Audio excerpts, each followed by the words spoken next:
Seema and I love to argue, but there's one thing we agree on.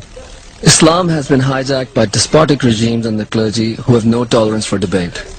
I have to read the Quran every day. So at night I would read it. Everyone went to sleep. I would read a little, few pages. So one night I was reading it. It kind of got, quite sexy.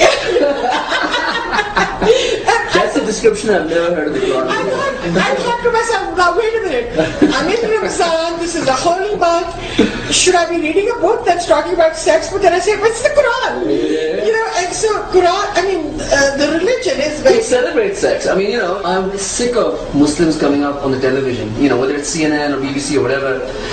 Islam is a very peaceful religion, okay? I would much rather, how Simi just said, Islam is a really sexy religion. Islam's sexy. Take it from me. I paraphrase it. Okay. I put it. As long as we can have a Janoon song.